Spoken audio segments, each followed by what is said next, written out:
Gente, então, hoje a gente vai dar sequência na série de mensagens das doutrinas da graça. Talvez alguns se perguntem, poxa, mas no mês da Reforma Protestante não seria melhor, ou mais prudente, ou mais legal falar dos 5 solas?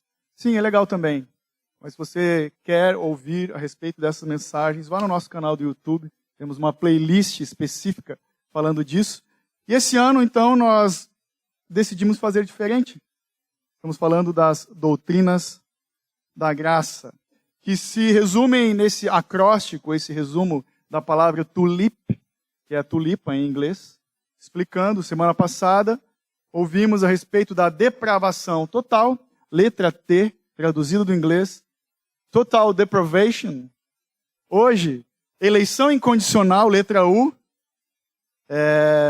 unconditional election.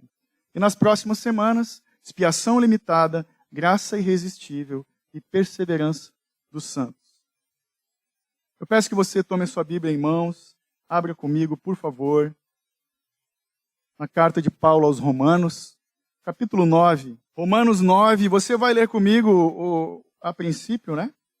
Os versos 25 e 26. Romanos 9, 25 e 26. Quem encontrar, por favor, se coloque de pé em reverência à palavra de Deus. Pode abrir também o aplicativo no celular, não tem problema, mas é muito importante que você acompanhe a leitura da palavra, porque a gente vai ler bastante texto bíblico hoje. Romanos 9, 25 e 26, diz assim a bendita palavra de Deus. Como diz ele também em Oséias, chamarei não meu povo de meu povo, e a não amada de amada. E sucederá que no lugar em que lhes foi dito, vós não sois meu povo, aí serão chamados filhos do Deus vivo. Senhor, nós rendemos graças a Ti, Pai amado, pela Tua bendita palavra, as sagradas Escrituras. Eis-nos aqui, Senhor, dispostos a recebermos da parte de Deus, sujeitos à Tua palavra, que é a verdade suficiente e inerrante para nos sustentar na fé. A fé mediante a obra redentiva de Cristo na cruz. Estou aqui, Pai, um pecador falando a pecadores e todos nós carentes da Tua graça. Por isso, clamamos a Ti, Espírito Santo.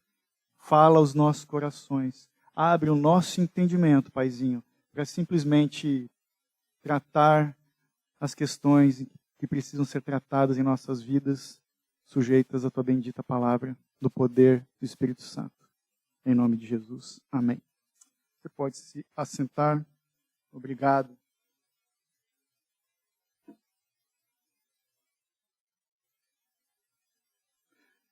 Irmãos, então o tema hoje é eleição incondicional, que nada mais é ou nada mais trata senão a respeito da adoção feita pela parte de Deus. Talvez alguns ainda tenham dúvidas a respeito disso. Na verdade, muitos têm dúvidas a respeito disso.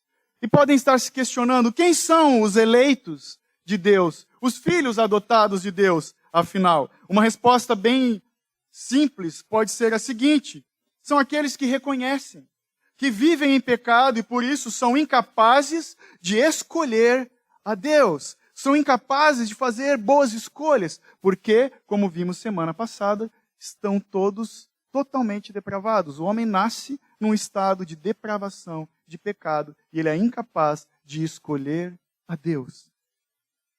É disso que fala a depravação total. E por isso precisamos entender do que trata a eleição incondicional. Os eleitos, então, são aqueles que reconhecem que precisam de ajuda. Tem gente que acha, quando a gente fala, eu sou um eleito de Deus, pô, que arrogância. Muito pelo contrário. Somos alvo da graça e da misericórdia de Deus. É sobre essas coisas que a gente vai tratar hoje. Todos aqui conhecem John Lennon? Já ouviram falar de John Lennon? Levanta a mão aí, John Lennon. Talvez você já saiba, mas John Lennon ele foi adotado, ele era um filho adotivo. Já nos seus primeiros meses de vida, ele foi abandonado pelos seus pais biológicos. E a sua tia materna se tornou a mãe adotiva dele. Ficou famosa, Mimi Smith. E diz a biografia desse homem de que no auge da fama, diante dos dilemas e angústias da vida pública, você sabe, eles eram pessoas muito públicas, os Beatles. Diz que John Lennon ligava para essa tia e pedia que ela lembrasse dele das histórias da infância. Isso trazia paz para o coração dele. Também dizem que por vezes ele se refugiava para fugir do vucu-vucu da fama na casa dela, o bangalô que ele mesmo comprou para ela, e lá na casa da sua mãe adotiva ele encontrava descanso, se refugiava, encontrava paz. A história dos Beatles é interessante. Diz que John Lennon e Paul McCartney se conheceram, talvez alguns já saibam, justamente numa festa de igreja. A igreja que essa tia dele frequentava, a igreja de St. Peter, na cidade de Liverpool. Estava lá John Lennon tocando nessa festa, e Paul McCartney viu ele tocando, depois chamou para conversar, ficaram amigos, e ali então nascem os The Beatles. Anos depois, John Lennon e Paul McCartney, eles compõem a música, talvez uma das mais conhecidas, Help. E se alguém aqui nesse auditório nunca ouviu essa música, eu acho que você não é desse planeta. Aquela música que começa, Help, I need somebody, lembra? Help, just not anybody, que diz o seguinte, a letra dessa música, socorro, eu preciso de alguém, socorro, não de qualquer pessoa. E a música continua traduzindo e tem uma parte que fala, ajude-me se você puder, estou me sentindo desanimado, eu gosto de ter você por perto, ajude-me a colocar meus pés de volta no chão. E segue, agora minha vida mudou de muitas maneiras, minha independência parece desaparecer na neblina, e cada vez que isso acontece, eu me sinto muito inseguro, só sei que eu preciso de você, como nunca precisei antes. John e Paul compuseram essa música inspirada no relacionamento que John Lennon tinha com a sua mãe adotiva. Há quem diga que John Lennon se arrependeu dos seus pecados e das bobagens que ele falou e que ele fazia. Eu tenho certeza absoluta que nesse momento, exato momento, alguém está pensando, poxa, pastor, falar do John Lennon, um ímpio, nós somos assim mesmo, muito fáceis em julgar as pessoas. Há quem diga que no final da sua vida, antes de ser assassinado, John Lennon, de fato, pode ter se arrependido de seus pecados. Tem algumas músicas dele que não foram gravadas em estúdio, chamam Lost Tapes, as fitas perdidas de John Lennon, e por curiosidade, tem uma música lá que se chama You Saved My Soul, Você Salvou a Minha Vida, onde na música, gravada numa fita cassete na sua casa, ele relata um dia em que ele estava num hotel, num quarto de hotel, assistindo a um pregador na TV, e Jesus o encontrou naquele quarto de hotel e salvou ele de cometer suicídio. Mas veja bem, eu não estou aqui fazendo uma teologia dos Beatles, eu nem estou afirmando que John Lennon foi salvo ou condenado ao inferno, isso é ele com Deus. Não cabe a nós julgar, mas nós somos muito bons em julgar as pessoas. Sabe, a gente vê aquela pessoa que está com dificuldade, alguns que têm alguns vícios, pessoas que são muito diferentes da gente. Aquele ali está condenado para o inferno, nem a pau que vai se converter, salvo. E às vezes a gente olha para as pessoas na igreja, aquela irmã parece tão santa. Aquele irmão é muito crente, e na verdade não é. É assim que nós caminhamos, julgando as pessoas. Acontece que essa canção, Help, ela pode traduzir a necessidade que há em toda a humanidade. Um pedido de socorro, uma necessidade em reconhecer que eu e você e todos os homens somos dependentes do amor de Deus. Nós precisamos de ajuda. Precisamos reconhecer que precisamos de ajuda, de atender o chamado gracioso de Deus. Portanto, então, os eleitos, escolhidos, são aqueles que respondem ao chamado da eleição. E o capítulo 10 da Confissão de Fé Batista de 1689, no seu artigo 2, diz o seguinte, presta atenção, esse chamado eficaz é somente por livre e especial graça de Deus, e não provém de qualquer coisa prevista no homem, e nem de algum poder ou agência da criatura, sendo ele totalmente passivo nisso, estando morto em pecados e transgressões, até que sendo vivificado e renovado pelo Espírito Santo, ele é feito capaz de corresponder a esse chamado e a receber a graça oferecida e comunicada nele. Para isso, é necessário um poder que de modo nenhum é menor do que aquele que ressuscitou a Cristo dentre os mortos. É disso que trata a eleição incondicional. Então não sabemos se John Lennon de fato se arrependeu ou não, isso cabe a Deus. E será que aqui nesse auditório nós temos mais pessoas arrependidas ou que estão se estribando, se apoiando no seu próprio conhecimento?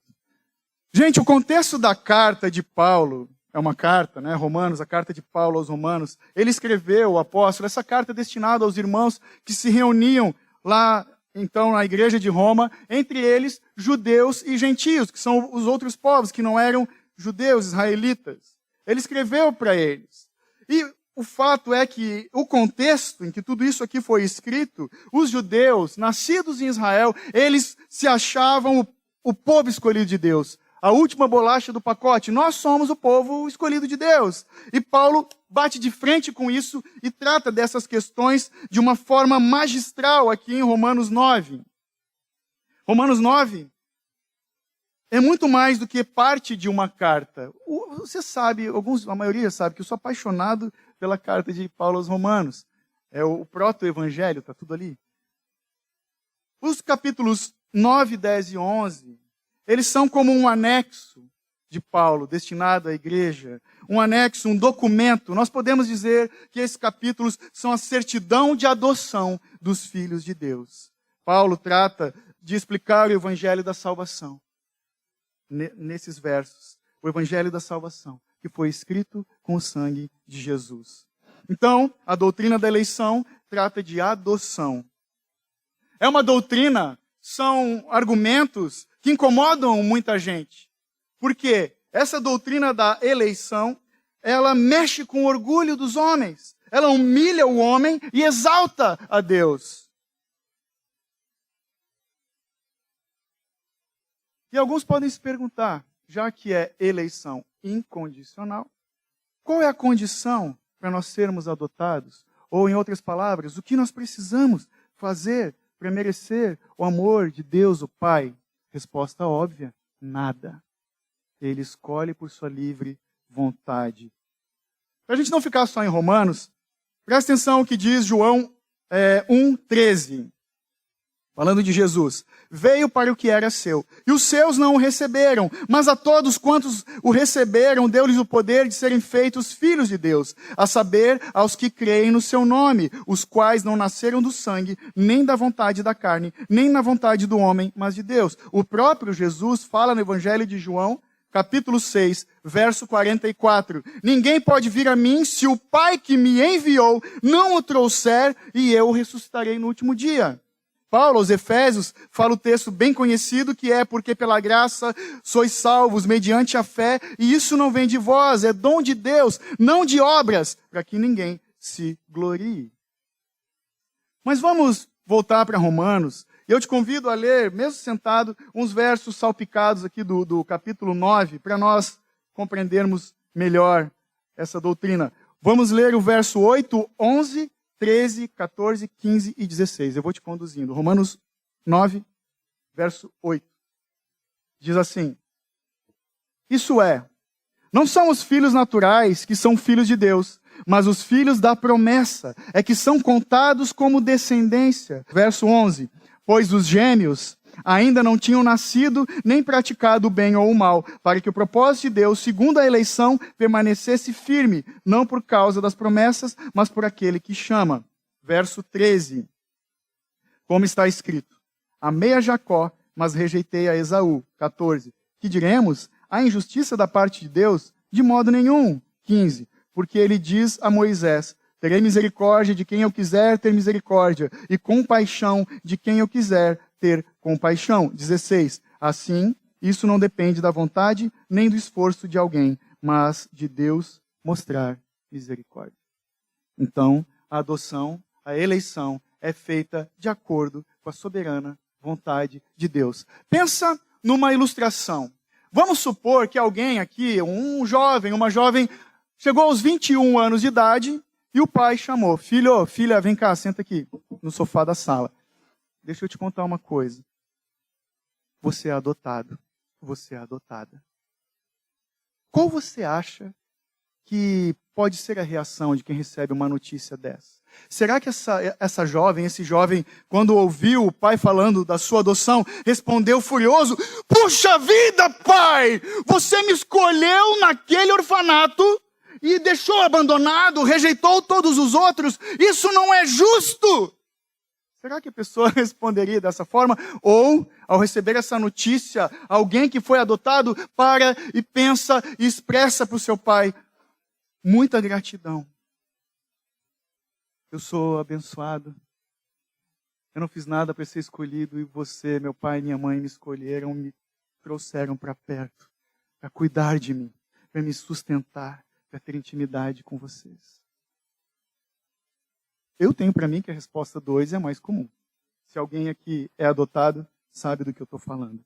A respeito da eleição incondicional, Tim Keller diz o seguinte: aqueles que se achegam por livre vontade a Deus são aqueles a quem Deus escolheu por sua livre vontade. Tim Keller e suas frases de efeito maravilhosas. Então, nós vamos ler parte dessa carta que o apóstolo escreveu para essa igreja. E nós vamos comentando verso a verso. Peço que você leia comigo o verso 19. Paulo escreve aos Romanos o seguinte: então me dirás, por que Deus ainda se queixa? Pois quem pode resistir à sua vontade? Veja, por que ele está falando isso? Deus se queixava no Antigo Testamento do seu povo. Sim, um povo rebelde, idólatra, de dura cerviz, ou seja, pescoço engessado, que não se curva. Ele reclamava dos israelitas, com certeza. Mas aqui Paulo faz essa pergunta retórica já com uma segunda, uma resposta do que ele já antecipou no verso 14, que você leu comigo, quando ele diz: que diremos? Há injustiça da parte de Deus? De modo nenhum. O que acontece? Que aqueles judeus, como se achavam o povo eleito de Deus, eles estavam questionando, na cultura vigente havia esses questionamentos. Então, eles estavam se perguntando essas coisas, e Paulo sabia. Estavam se perguntando se é Deus quem endurece os corações dos outros, de uns e tem misericórdia de outros. Se a vontade de Deus é soberana e sempre se cumpre, sempre vai realizar a sua vontade. Como que alguém pode ser responsabilizado pelos seus atos? Porque Paulo está falando disso. Assim como a vontade de Deus é livre para escolher, o homem que age livremente é condenado. Aquele que não se submete a Deus é condenado. Saiba de uma coisa, se você ainda tem dúvida. Se você e eu somos escolhidos para o céu, isso é pura misericórdia de Deus. Mas se alguém aqui é destinado ao inferno, é simplesmente pela sua culpa. Porque todos carecem da glória de Deus. Todos pecaram e carecem da glória de Deus. Sabendo dessas coisas, Martinho Lutero diz o seguinte: por merecimento ganhei o inferno, pela graça ganhei o céu. Paulo, então, ele responde a sua própria pergunta retórica do verso 19. Ele responde em duas partes. A primeira parte da carta, nós vemos do verso 20 ao 23, quando ele faz uma defesa da soberana justiça de Deus. Veja o verso 20 comigo. Mas quem és tu, ó homem, para argumentares com Deus? Por acaso a coisa formada dirá ao que a formou, por que me fizeste assim? Paulo responde com outra pergunta, contra essa presunção, essa petulância dos judeus. É como se ele estivesse falando: ei, se liga, quem você pensa que é para intimar a Deus, para colocar Deus contra a parede? Quem é o homem para pedir contas daquilo que Deus faz ou deixa de fazer? É isso que ele está dizendo. Traduzindo para bom português, para a nossa realidade. Será que o objeto ou a coisa formada pode questionar o seu Criador? É isso que ele diz. Tem um objeto inanimado, autoridade para reclamar com o seu fabricante? É óbvio que não.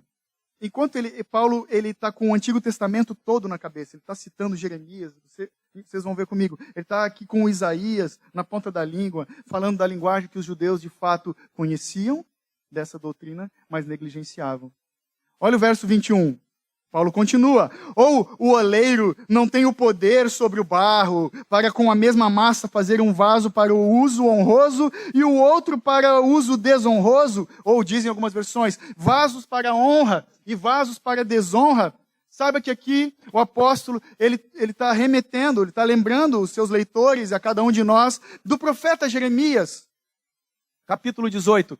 Vou refrescar a tua memória. Quando Deus fala para o profeta, desce na rua tal, entra na casa tal, e lá você vai ver o oleiro trabalhando o barro. E ele vê esse profissional ali fazendo isso, e um vaso meio torto, meio desengonçado, ele quebra o vaso e começa a fazer de novo. E o capítulo 6 de Jeremias 18 diz o seguinte, Deus falando, não poderei eu fazer de vós como fez esse oleiro, ó casa de Israel, diz o Senhor. Eis que como barro na mão do oleiro, assim sois vós na minha mão, ó casa de Israel. Uma verdade esquecida pelos judeus da época. De fato, se o oleiro tem poder sobre o barro, veja, Deus criou o oleiro e criou o barro. Então, maior é Deus que criou todas as coisas, maior é a autoridade de Deus que criou os homens. E quando a Bíblia fala do barro, é a massa falida da humanidade, o pó sujo dessa terra, a matéria-prima da qual eu e você e toda a humanidade foram concebidas. Olha o verso 22. E que direis se Deus, querendo mostrar a sua ira e dar a conhecer o seu poder, suportou com muita paciência os vasos da ira prontos para a destruição? Então veja, se o oleiro ele pode extrair da mesma massa de barro vasos de honra e vasos de desonra, quanto mais Deus, que pode escolher vasos da ira e vasos da misericórdia. São os vasos de desonra, aqueles onde Deus derrama da sua ira para tornar conhecido o seu poder. E os vasos de honra, onde Deus derrama da sua misericórdia para mostrar a sua glória. Então, da mesma massa, diz o texto, Deus está falando, eu extraí vasos de desonra para vergonha e destruição, é o que diz o texto, e vasos de honra, ou seja, barro purificado, lavado no sangue de Cristo Jesus, vaso feito novo para louvor da glória de Deus. Está vendo a distinção? Uns para honra, outros para desonra, aceitos, rejeitados. Dois tipos de vaso. Ele usa essa figura com muita sabedoria. Os vasos da ira prontos para a destruição, verso 22, são aqueles, diz o verso 22, que Deus suportou, não com pouca paciência, não com uma paciência, com muita paciência. Aqui abre aspas, eu gosto de colchetes, mas vamos usar parênteses. Paulo está falando da graça comum, disponível a todos os homens. Você não tem aquele vizinho que não é crente e que é muito abençoado? Faz assim. Eu tenho também. Mesmo aquele que toca funk domingo que irrita a gente. Nós vemos muitas pessoas afastadas de Deus, perdidos, que morrem ricos, que são os mais bonitos do Instagram, que são muito mais saudáveis do que cada um de nós. Isso é graça comum. O sol nasce para todos, justos e injustos. Isso prova que Deus não é injusto. Mas também é comum nós vermos os cristãos ficando doentes. Você sabe que crente fica doente, não é verdade? Eu mesmo tive Covid dias atrás. Vemos cristãos que perdem pessoas amadas. Sabemos que os cristãos, cada um de nós, temos nossas lutas, passamos por angústias, aflições, mas o prazer dos filhos de Deus estão em Cristo. Sua esperança está na vida eterna e não nas coisas do aqui e do agora. E tem que ser assim. Olha o verso 23. Ele continua. Para que também desse a conhecer as riquezas da sua glória nos vasos de misericórdia, que preparou de antemão para a sua glória. Maravilhoso isso. Então, os vasos de misericórdia que ele predestinou, que ele preparou com antecedência para as riquezas da sua glória. Esses vasos de glória, esses escolhidos de Deus, são aqueles que no dia do juízo vão ouvir da própria boca de Jesus falando: servo bom e fiel, entra no gozo do teu Senhor. Veja, o plano de redenção dos homens termina sempre com a glória de Deus sendo revelada. Como? Deus mostrando sua misericórdia, sua glória, sua graça e bondade naqueles que Ele salvou dentre a humanidade. E também mostrando a sua justiça, santidade, ira e poder naqueles que se perdem eternamente. Nos dois casos, é glória de Deus revelada. A glória de Deus, para os leitores da época, judeus, significava, eles tinham só o Antigo Testamento, né, gente? Vamos combinar. Significava o kabod, a manifestação do Deus. Quando fala da glória de Deus aqui, fala da visitação no Antigo Testamento. Visitação de Deus no meio do seu povo. Só que no Novo Testamento, no tempo em que Paulo escreveu isso, e consciente disso, no Novo Testamento, a glória de Deus tem um nome. E o nome dessa glória de Deus é Jesus, Emanuel, a habitação de Deus, o Deus encarnado entre os homens. Mas Paulo aqui nesse texto, quando ele usa a palavra original doxa, ele está se referindo a uma glória futura de Deus. Não mais a visitação de Deus que vinha de vez em quando. Não mais a habitação do Deus que se encarnou e fez homem durante um tempo. Mas ele se refere à presença radiante de Deus na glória, aguardando nos céus todo aquele que nele crê. É disso que ele está falando. Vasos de misericórdia que ele, Deus, preparou de antemão para a sua glória. Todo aquele que crê nessa palavra vai ser recebido. A segunda parte da resposta de Paulo, a gente encontra dos versos 24 ao 29, onde ele está explicando o chamado de ambos, dos gentios e do remanescente de Israel. Aqui, só para a gente situar, a pergunta que segue é: quem são esses vasos, esses objetos da misericórdia de Deus? Verso 24. Os quais somos nós, a quem também chamou, não só dentre os judeus, mas também dentre os gentios. Quando ele fala nós, ele está falando dos cristãos, a igreja daquela época que Deus chamou, e a igreja de hoje também. O povo escolhido no meio dos judeus e também no meio dos gentios, dos outros povos. Um povo escolhido, chamado pelo nome, para ter intimidade com o Pai de amor que os adotou. É disso que Paulo está falando. Só que veja, esse chamado eletivo de Deus não é um chamado qualquer. Um exemplo prático. Ele não está aqui, mas eu vou falar dele. O Davizinho. Tem dois. Aí fica na mente de cada um. Imagina que o Davi está quicando bola aqui, ó. E a rua bem movimentada. Eu ia falar avenida, mas isso é um pouco de atenção. Né? A rua São Paulo aqui, bem movimentada, passando carro, moto, ônibus. E a bola dele começa a quicar no meio da rua. E qualquer um de nós, sem saber o nome do menino, fala: ei, menino, cuidado, vem aqui. Será que ele vai responder imediatamente? Talvez ele não dê bola, porque meninos existem muitos. Mas se o pai dele falar: Davi, volta aqui. Na hora, se fosse ele, ia gelar. Conhecendo os dois pais dos Davis que a gente tem aqui. Quando o pai chama, primeira coisa, o filho reconhece a voz do pai. E o filho que é obediente atende o chamado, quando é chamado pelo nome. Esse é o chamado eletivo. Deus chama os seus filhos pelo nome. Paulo segue a explicação dos versos 25 ao 29. Eu falei, ele está citando os profetas, e agora são 5 citações. A gente leu no começo, vamos ler de novo. 25, quando ele fala: como diz ele também em Oséias: chamarei não meu povo de meu povo, e a não amada de amada. Um povo chamado das trevas para o Pai das luzes. Não um povo do mesmo sangue de Abraão. É isso que ele está falando. Um povo chamado que foi comprado pelo sangue do Cordeiro de Deus.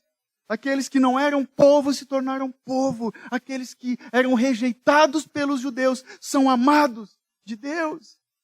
E por isso eu e você estamos aqui hoje. Ele está citando o profeta Oséias. Veja, Oséias sabia, Isaías tinha certeza. Aos profetas Deus falou, mas em Cristo Jesus ele cumpriu a sua promessa. Olha o 25, como diz ele também, no 26, desculpa. E sucederá que no lugar em que lhes foi dito, vós não sois meu povo, aí serão chamados filhos do Deus vivo. No 26, no 25 ele chama meu povo, minha amada. No 26, filhos do Deus vivo. Olha o 27. Também Isaías exclama acerca de Israel. Está falando de Isaías 10. Ainda que o número dos filhos de Israel seja como a areia do mar, o remanescente é que será salvo. Os gentios, ele está falando dos gentios e o remanescente de Israel. Para quem não sabe, a palavra Israel significa escolhido. Então ele está falando do Israel dentro de Israel, o remanescente de Israel e também os salvos dos outros povos. Como nós lemos lá em 1 Reis 19, aquela história dos 7.000 homens, na época de Elias, que não se curvavam diante de Baal. São o remanescente, aqueles que são encontrados fiéis, sem se dobrar às seduções, tentações, alegrias dessa vida, os falsos deuses. Verso 28.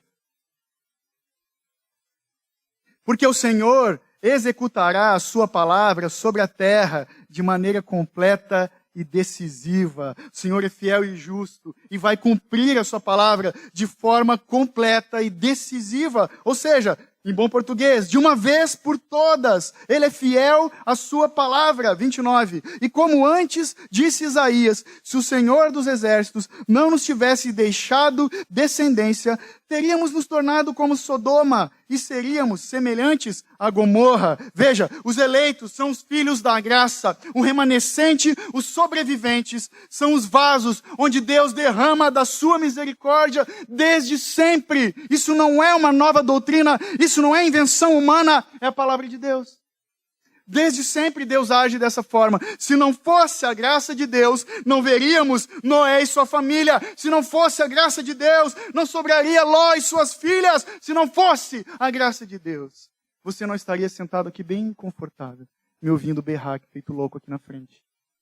E nem eu estaria aqui fazendo o que estou fazendo.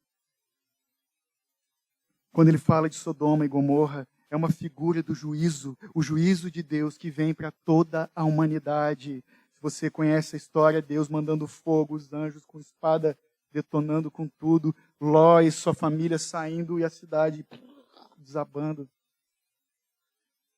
É uma amostra, Sodoma e Gomorra, uma amostra da condenação. Da condenação. Não tem como falarmos, irmãos, de salvação se não tratarmos da realidade do inferno. O inferno, saiba, não é um lugar de domínio do diabo. Não é um lugar onde Deus não está.